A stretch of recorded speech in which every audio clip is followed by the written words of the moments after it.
Hello and welcome to another episode of Botox and Burpees. I'm your host, Sam Rhee, and I have with me special guest, Dr. Lawrence Tong from Toronto, Canada. What's your Instagram handle again, Larry? At Yorkville Plastic Surgery. At Yorkville Plastic Surgery. One of the most talented plastic surgeons I know. Trained with him at University of Michigan. He's killing it for all facets of plastic surgery. And as I mentioned in our previous episode, our esteemed podcast, Three Plastic Surgeons and a Fourth, is currently on hiatus. So I thought I'd bring Larry on Botox and Burpees so we could talk about a very tragic story that just recently happened. There was a 31-year-old influencer, Ana Bárbara Buhr Buldrini, who died after a series of cosmetic procedures in Turkey. And her circumstances in terms of her passing is pretty tragic, and I think that there's a lot that we can learn both as surgeons and patients in terms of unpacking this to make sure that our patients are safe and that plastic surgeons are following best practices in terms of what they do. So before we get into it, Larry, if you could give us our disclaimer. My pleasure. So this show is for informational purposes only. Treatment and results may vary based upon the circumstances, situation, and medical judgment after appropriate discussion. Always seek the advice of your surgeon or other qualified health provider with any questions you may have regarding medical care. Never disregard professional medical advice or delay seeking advice because of something on this show. So tell us about the circumstances with Ana Bárbara. All right, so Barbara Buldrini was a 31-year-old female influencer from Brazil, and she and her husband had traveled to Istanbul, Turkey to have a series of cosmetic procedures with the understanding that she would be promoting the hospital where she was having the surgery. It's reported that the surgeries that she underwent were breast augmentation, rhinoplasty, and liposuction, although they did not elucidate how much liposuction was done, which might be important. The surgery occurred on June 15th, and it's reported that this occurred hours after her and her husband had quote-unquote partied with the surgeon who was performing the procedure. The husband states that the procedure ended at 11 p.m., which is, in my opinion, sort of late to end surgery. And the assistants said told him that she was recovering from anesthesia and showed him a photo of her recovering. But then, sadly, 1 hour later, the surgeon came out and told him that her heart was beating slowly, while another surgeon told him that she had died. It's reported that she had died of cardiac arrest, and obviously the husband is very upset about this, and he is saying that she was not prepared adequately for the surgery. One of the things that he noted was that she was not NPO, which means she had still been ingesting food prior to surgery, and that her surgery had been moved up actually 2 days earlier than was scheduled because of quote-unquote scheduling issues. So there are pertinent topics that we should discuss, but it is important to note that we do not know the entire story and all the facts about what happened. So some things are unclear, but this discussion is around important topics surrounding this tragedy, how things should ideally take place, and what are the particular issues regarding having surgery in a foreign country, having social media mixed in with the aspect of having surgery, and safety in surgery. So I'll start off with talking about the fact that she had a cardiac arrest. That's how it's been reported in the news. There has not been further information about that, but there are, tragically times when this can occur. And so as a patient, you might be wondering, well, what can I do to minimize that risk? Because, with all surgery, there's going to be the potential for complications. There's no way to get around it, but there are things that can be done to, minimize the risk. And there are things that the surgeon is responsible for, but there are also things that the patient has some responsibility in as well. Um, Absolutely. yeah. Uh, and you mentioned there are always risks associated potentially with surgery, and choosing the right people that you feel comfortable with to perform your anesthesia, to perform your surgery, plays a large part of it, and that's something that we might talk about in terms of how, like how she traveled, how she chose this particular group or surgeon. But you're right, there are things that patients can do also to make sure that they stay safe in during the procedure as well as after. So, what are some of the things that people should know about in terms of trying to stay safe? So one of the things that every patient is told before they have surgery, and if our viewers have ever had surgery, they probably told you nothing to eat or drink after midnight. Then that's often referred to as NPO after midnight, and there's a reason for that. And that the reason for that is because when you are put under general anesthesia, you should have an empty stomach. If you've eaten just before you have anesthesia and you have food in your stomach, the risk is that you might aspirate. Aspiration means the food from the stomach comes up through your esophagus and then goes back down into your lungs, which can cause pneumonia, and you can die from that. So that is a very basic thing that every surgeon will instruct you to do. And so it's important if a surgeon instructs you to not eat or drink after a certain time period, you should really follow that advice, because that is very, very important. And in general, unless it's an emergency, if we know about a patient who's ate or drank before surgery, we will cancel their case for that day, because the safety aspect is that important. Absolutely. I have known people who have not been truthful about that, and they put themselves at enormous risk because those stomach contents, if they go into your trachea, into your lungs, it's very acidic. This stuff is all filled with your stomach acid, and you're going to have huge problems, as you mentioned, with pneumonia, with lung damage, potentially death.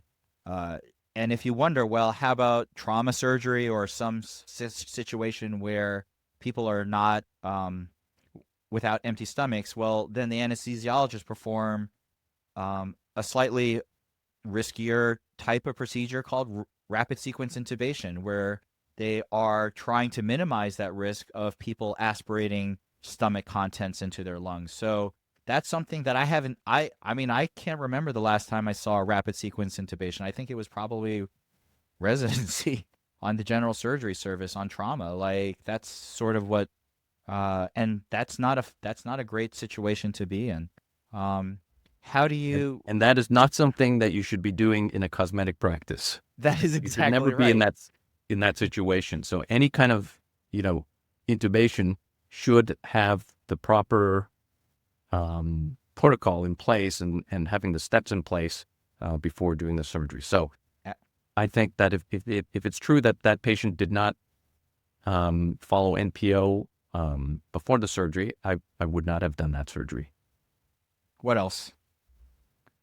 So related to that is actually, some the drugs that you take, that a patient might take. So one of them is Ozempic. So Ozempic is very popular, especially amongst the cosmetic surgery population.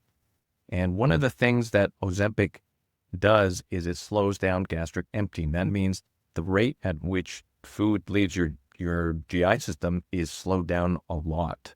And if you are taking Ozempic, even if you have stopped eating the night before, that is generally not enough time to minimize your risk of aspiration. So some people are on Ozempic, and because it's to the point where it's so commonplace, they might not even mention that they're taking it, or they're maybe taking a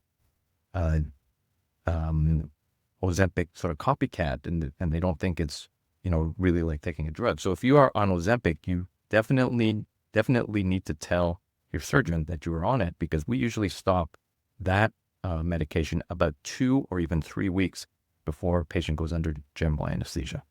Yeah. And there's so many variations now. There's Zepbound, Monjaro, you name it. Like there are so many different GLP-1 type agonists that, like you said, and a lot of them are just intermittent injections. They're not daily pills or anything. So people might even forget that this is, quote, a drug that might affect their procedure. And you're right. I probably see now, I don't know, what would you say? I would say maybe for my body contouring, I would say at least a third of those patients are on some sort of or have tried a GLP-1 agonist.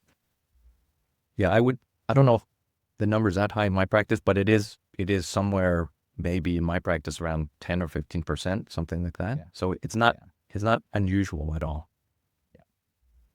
Yeah. Another drug that patients may be taking, which they may not disclose to the physicians, is the use of diuretics. So diuretics is a medication that you take to get rid of fluid in your body, and it is primarily used for patients with high blood pressure or heart disease. But patients also take it to make themselves look thinner, so that they don't look so quote unquote bloated. And using that medication messes with your fluid balance and can mess with your electrolyte imbalance. So it's also very important to inform your physician if you're, taking that kind of medication. And there are other kinds of drugs that are not pharmaceuticals, but recreational drugs that are important for you to tell your doctor, such as, if you use cocaine, that is a very high risk thing to take if you're having surgery in the near future. Yeah. It's funny. Uh, we have several menstrual cramping medications in our household, mainly because not for me, but for but for other members of my household, like my daughter. And I looked at the ingredients, and a lot of them contain diuretics. So not only do they contain some sort of like pain medication for menstrual cramping, but they also they have these pretty powerful water treatments to address water retention. And so people might not even think a Midol or a Pamprin or something like that is a real medication. But yes, definitely you got to let your surgeon know, because if you're dehydrated and you go into a procedure, that could definitely adversely affect your system. Yes. And then the last thing is your general medical history. It's actually pretty common that patients don't tell me what cosmetic procedures they've had when they come in, and then when I look at them, I can, when I examine them, I can tell them. And I have to ask them, okay, well, did you have this done? They have a scar or something like that, which makes it obvious. So having prior surgery affects how your surgeon may approach any future surgery, especially if it's in the same area. So I think that's important, because in general, it's not going to be as easy the second or third time as it was the first time. And you should, for your own safety and interest, you should tell your surgeon if you've had surgery before in those particular areas. And in addition to that, if you have any other medical conditions, especially related to your lungs or your heart or, strokes or history of anesthetic complications or blood clots, all those things are very important. So I guess it's very, it's very, very important that you be truthful with your surgeon, because it's only going to help you in the long run. It can be embarrassing to disclose everything to somebody, but in these cases, I think people have to take their be courageous, tell everything. And sometimes people forget. I cannot, like last week, I had someone who came in for a tummy tuck, forgot that she had liposuction. We screened her twice. We talked to her on the phone. Then my medical assistant talked to her before I saw her. And it was only after about 15 minutes of talking, she was like, "Oh yeah, by the way, I also had liposuction, in addition to, whatever, hysterectomy or gallbladder surgery or whatever else she told us about." So, um, yeah, like take a second and sort of think about your medical history. I know you feel like, all this stuff is not something that is that important, but it is very, very, very, very important for you to get the best results uh, for your outcome. Yeah. I think you tell us what you've had or what your history is, and we'll decide if it's important or not. Right. So what else do you want to talk about with Buldrini right now? All right. So, I want to talk about people who go to other countries to have surgery, often known as, medical tourism. So in general, there are issues related to that. And that's not to say that, you know, every foreign country is bad compared to North America, and you shouldn't go to international surgeons, because there are many, many excellent, well-trained, world-renowned, um, respected surgeons. But um, patients have to do their due diligence, because it's not the same as in North America. I think that, in my opinion, North America has the highest standards for physician training and for regulation and licensing of facilities. And so, if a patient is thinking about medical tourism, they have to be extra careful in choosing who they're going to, and what country they're going to. And you just have to look at all of those things. From a training standpoint, in the United States and Canada, plastic surgeon trains from anywhere from 5 to 7 years, and then goes to have board certification, which is a rigorous type of examination to make sure that the surgeon is sort of up to snuff to do the surgery. Surgeons in the United States and Canada have to operate in an accredited facility. That means a place where they do the surgery, which has standards, that is, recognized by certain regulatory groups. And in North America, each jurisdiction has a strong medical board, which means that they conduct surgeon licensing and patient complaints and investigations. So patients have, strong legal system and protections with surgery. And so in other countries, not all of these safeguards are in place. I think there are two things I think about when I think about these types of issues associated with medical tourism. The first is you're absolutely right. There are great surgeons everywhere. But the biggest thing that I have seen for patients who go somewhere outside of their own country for surgery is cost. It is generally expensive in North America to have aesthetic surgery procedures. And so they're looking for a cheaper way of doing it. And that is very popular for a lot of types of procedures, especially hair transplantation in Turkey. What Miss Baldrini went through, there was something like 2 million visitors that went to Turkey last year, in 2024. That's like $12 billion. And the reason is that So the 2 million cost, people who went for surgery, you mean? yes, 2 million people went for surgery, and it was like a $12 billion industry in Turkey right now for medical tourism. And so the cost is such a powerful draw factor for so many people. But that doesn't mean that you are absolved of your responsibility of finding the right person. In fact, it's probably even more so. And the issue is that a lot of it is based on social media or other issues. I understand that people don't want to delve into the regulatory or certification sort of aspects of stuff. Very boring, not exciting, doesn't make any difference. And I agree. It doesn't necessarily. If people will argue, that doesn't mean that that person is a great surgeon. That is true. Just because you have your driver's license does not mean you're a great driver. However, you probably are going to be a safer driver than someone who does not have their driver's license in general. So there's some minimum standards there. That's what you can think of it as. And then you have to find someone that you think is going to do a great job. But social media from someone 5,000 miles away is probably not going to give you necessarily an accurate picture.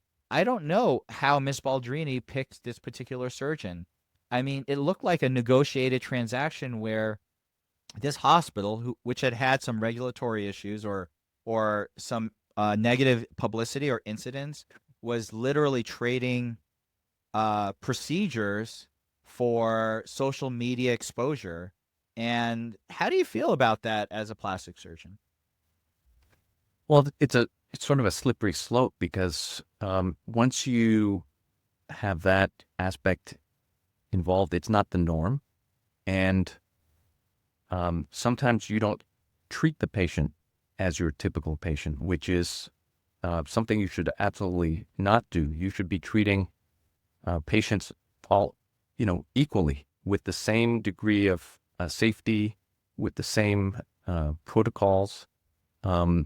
Because if you deviate from that, that's when you run the risk of complications happening, such as you know having drinks or partying with the patient prior. The surgeon might have felt that this is something to gain favor, or something that surgeon probably would not have done if it was just a sort of a regular patient that he was going to do on a Tuesday. And so it's an issue because the incentive is very strong when you have somebody who is an influencer, and this patient had, I think, 800,000 subscribers. Then that draw can be something that clouds your judgment. Absolutely.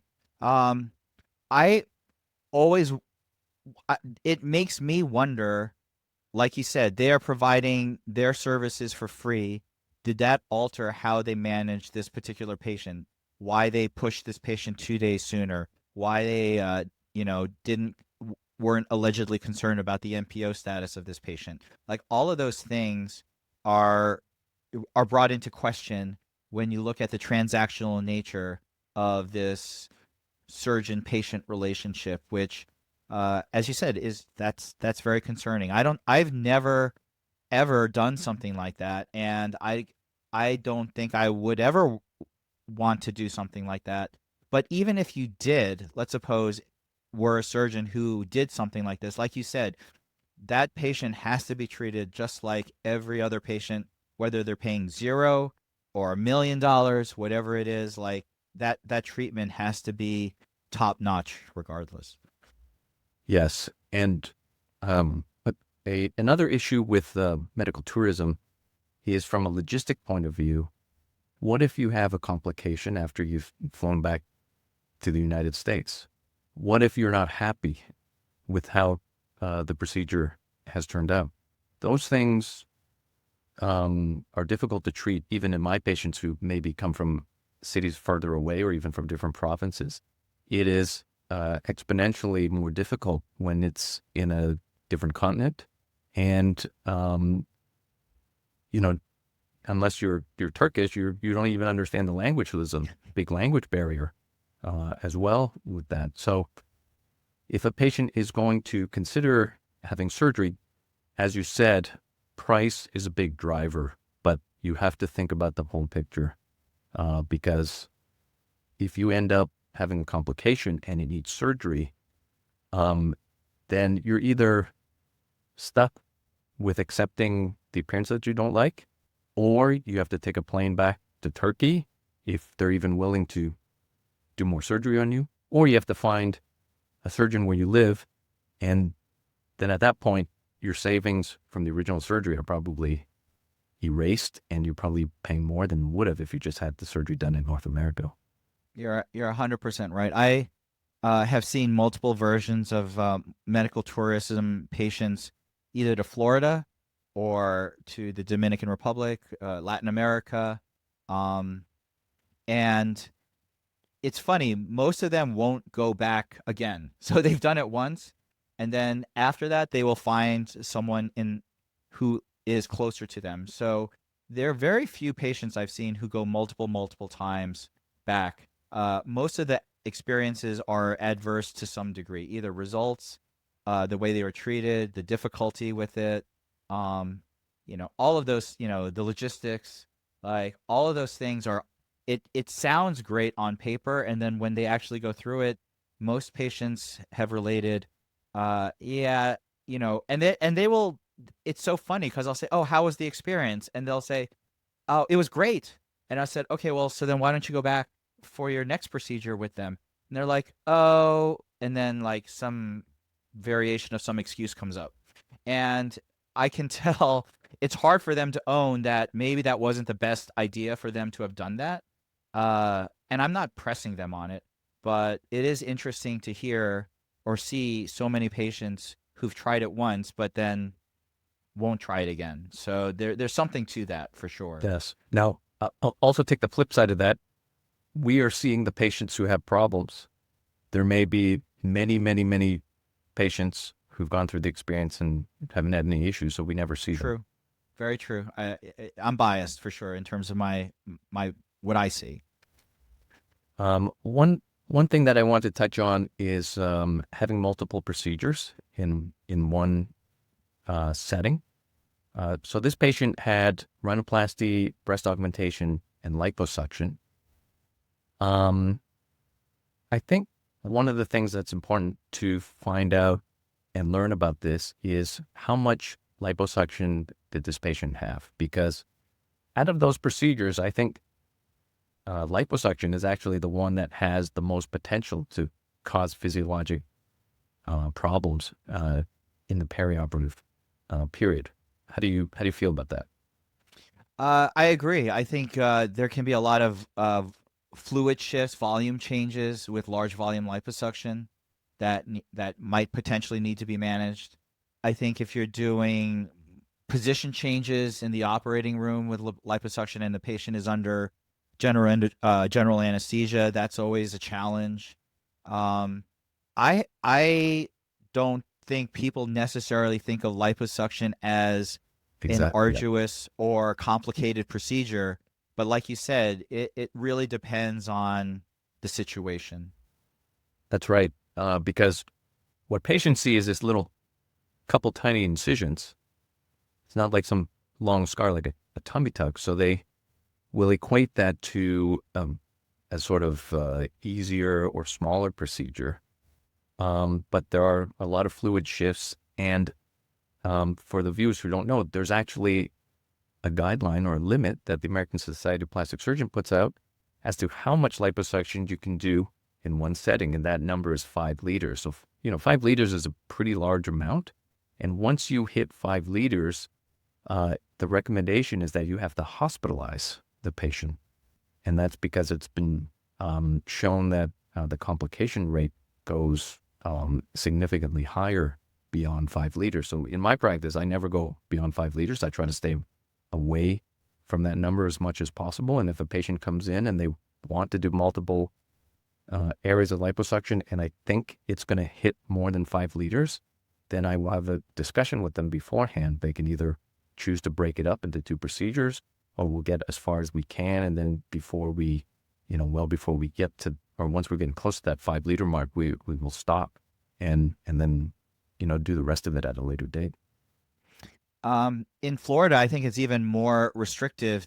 In terms of doing an abdominoplasty plus liposuction, I think they restrict the lipoaspirate to like 1 liter with a tummy tuck or something like that, just because they've had so many complications in Florida with large volume liposuction, and then probably other procedures. So you're right. In this case, what they called a bob lift, breast augmentation liposuction rhinoplasty, none of those procedures themselves are particularly of issue in them of themselves. And I will say I've never done a bob lift. I've done breast augmentation liposuction in one sitting.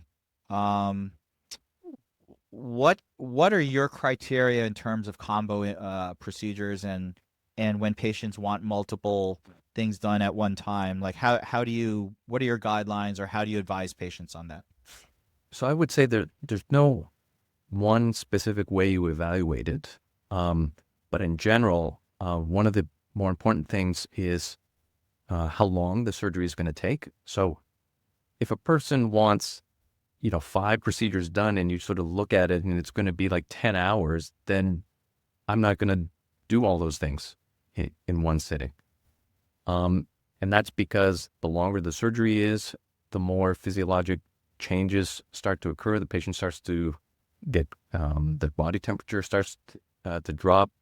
There's more blood loss associated with it. There's more fluid shifts associated with that. So timing is one thing. Also, you don't want your surgeon to be like exhausted when they're starting your, 4th procedure. You want your surgeon to be fresh. And, I don't want to operate when I'm exhausted either. So time is one of them. Also, combination surgeries where you're going to be really impeding on their ability to heal postoperatively, I think is an issue. For example, if you're doing brachioplasty, which is arm lift, and then bilateral vertical thigh lift, which is basically long incisions on the legs and long incisions on the arms, that can maybe really impede on them being able to move around or do self-care and hygiene after surgery. So sometimes I will have a discussion with them. Sometimes there are practical reasons. Like if I'm doing a tummy tuck, which involves an incision, big incision on the front, and they also want a Brazilian butt lift, which is fat injection in the butt. That's not a practical combination because after the surgery, the patient has to basically lie on their back and be sort of a V position so they don't put too much stress on the abdominoplasty incision. But then you don't want them to be sitting on the fat because that's going to impede on how much of the fat will survive with the BBL.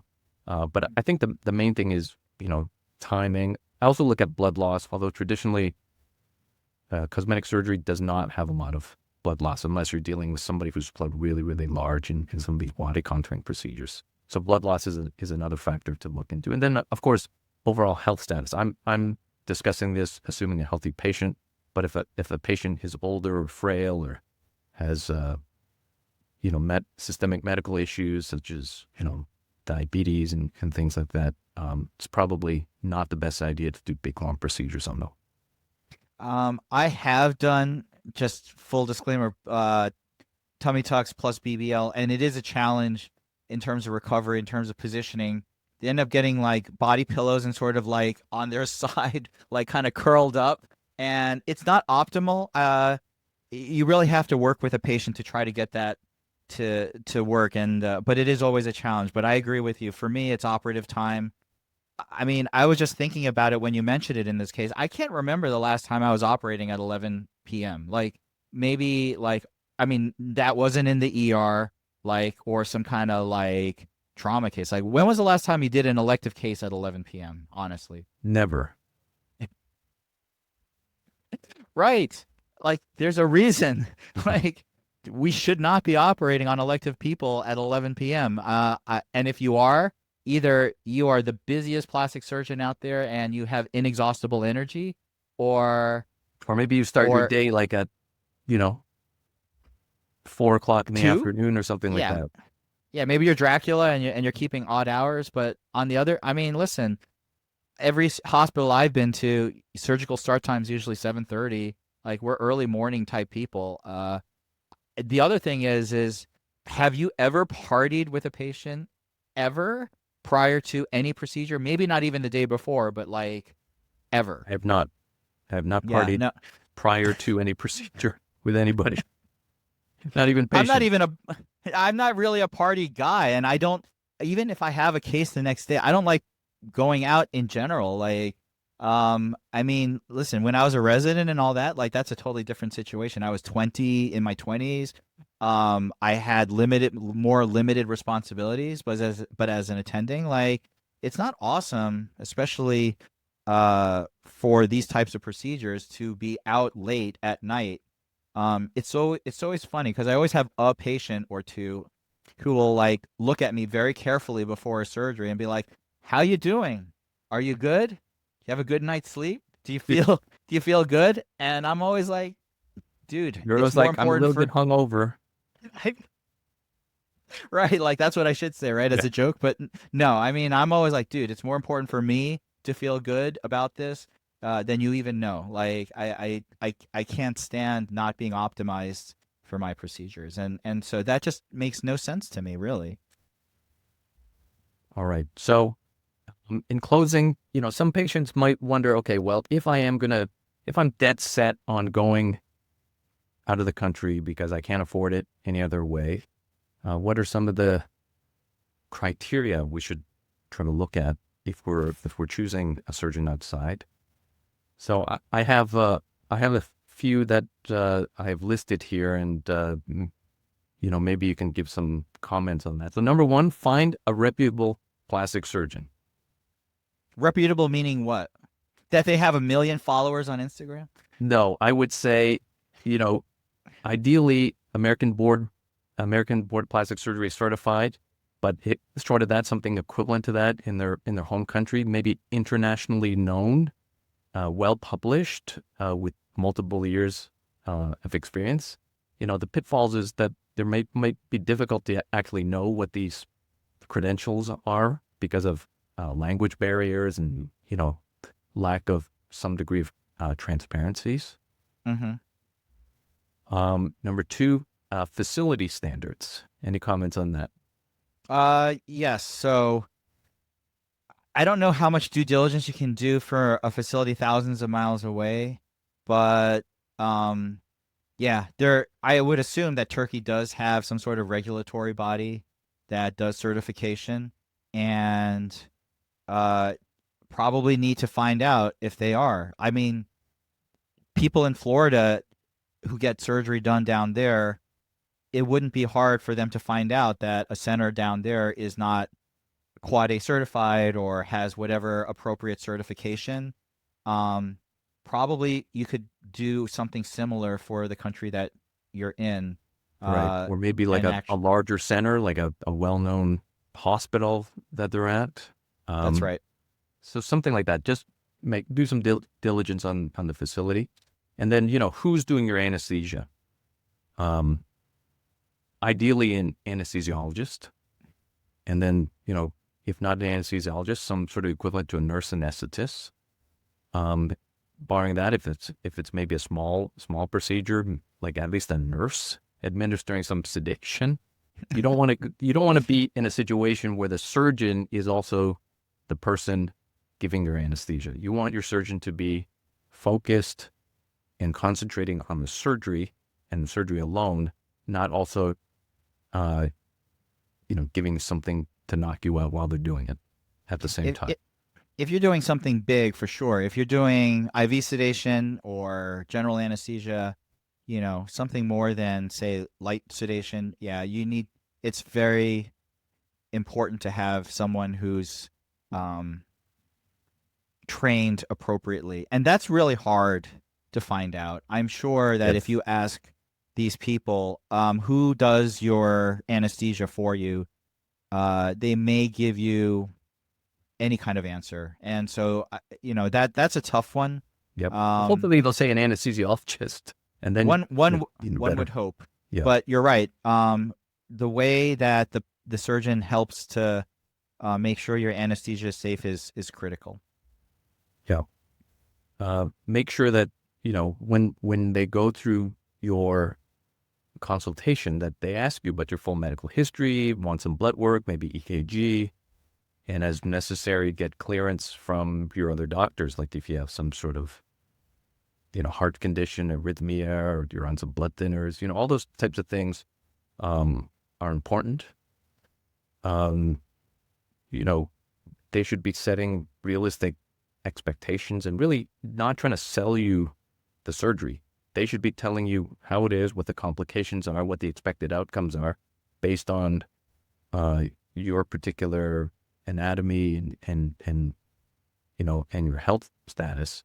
And, you should be maybe a little bit concerned if they think, oh, everything's going to be great, it's going to be fine. And they don't talk about any of the potential downsides to surgery. Yeah, I think the biggest thing is, and I've heard this time and time again with patients who've had not awesome experiences, is that they felt like there was no due diligence on the surgeon's part. They blew through the prior medical history. They blew through any health issues or medications, and they had some other person pressuring them to put a deposit down right away for their procedure. Like if that person isn't actually taking any time to know you as a potential patient, that's a red flag. Like, you better not just walk, but you better run away from that place, because every surgeon out there that is worth their weight in as a surgeon is going to try to avoid complications, make sure it goes smoothly. And the number one way that we can do that as surgeons is to know our patients, make sure we know all of their medical history, know everything that they've talked about. We just talked about that, like being truthful. Like, that's critical. And if a surgeon doesn't even bother to take the time to do that before taking your money, that's a huge problem. All right. And then the last thing is make sure you portion enough time to recover before you leave. Make sure you at least see the patient and have your stitches removed before you leave. I mean, we see patients, we get called all the time. Oh, I had surgery here. Can you take my stitches out? So, I was wondering why they didn't just stay a few extra days and get their stitches out. That's not just to get the stitches out. You want the surgeon to see, to make sure you're not having an infection, your wounds are healing properly, you're not having some sort of complication that you might not be aware of. That is universal. My office staff have a standing policy now. If someone wants some sort of follow up after a procedure that they've had somewhere, like in Florida or another country, like, that's a hard no. Like, that's a hard pass. And the funny thing is a lot of these surgeons that are from a distance will instruct their patients, get on the plane, fly back. You can find someone to do this. It's very simple. They just have to, like, take out some sutures or do something. Like, that's part of their standing post-op instructions. And I'm like, wow, like, who has the balls to do something like that? Like, that's crazy, to not actually know or care about the outcome of your patient in any way. Yeah, and I just thought of something, getting on a plane after you've had a major surgery, that increases your risk of having DVT, especially if you're doing some sort of transcontinental flight. Yeah. So, if you're going to do it, at least stay there to recover to a pretty good extent before you decide to come back home. Agreed 100%. All right. So in summary, red flags, if you're going out of the country to do surgery, as red flags are, inadequate board certification or trainings or equivalent to something like American Board of Plastic Surgery. If the procedure is done in an unlicensed facility or maybe sometimes in a hotel, having multiple procedures done in one setting. For example, getting a BBL, a tummy tuck, lipo 360, and breast augmentation lift in one setting, that is probably not a smart strategy to go with. Very short post-op stays, so make sure that your surgeon is going to see you afterwards to make sure you're okay before you leave. No anesthesiologist, especially in any of these standard procedures that require you go under general anesthesia or even deep sedation. Smaller procedures, maybe it's acceptable. If the clinic refuses to answer detailed questions beforehand, or maybe you want to know more about it and they sort of gloss over all the potential risks and complications. And then lastly, if the price is too cheap, if the price seems too good to be true, they have to be cutting corners in some aspect. Larry, that's such a great summary. Agree with 1,000% with everything you just said. I think everyone who's considering something that similar to what Miss Buldrini did should take that to heart. Certainly, it's really tragic what her outcome was, and I hope that anyone who was a Buldrini fan, who followed her, who admired her work, will take her passing to heart, and if they're ever considering something like this, do it safely, do it with the guidelines you mentioned, and make sure that they avoid such a tragic potential risk. 100% agree. Yeah. Thank you so much, Larry. Until next time, man.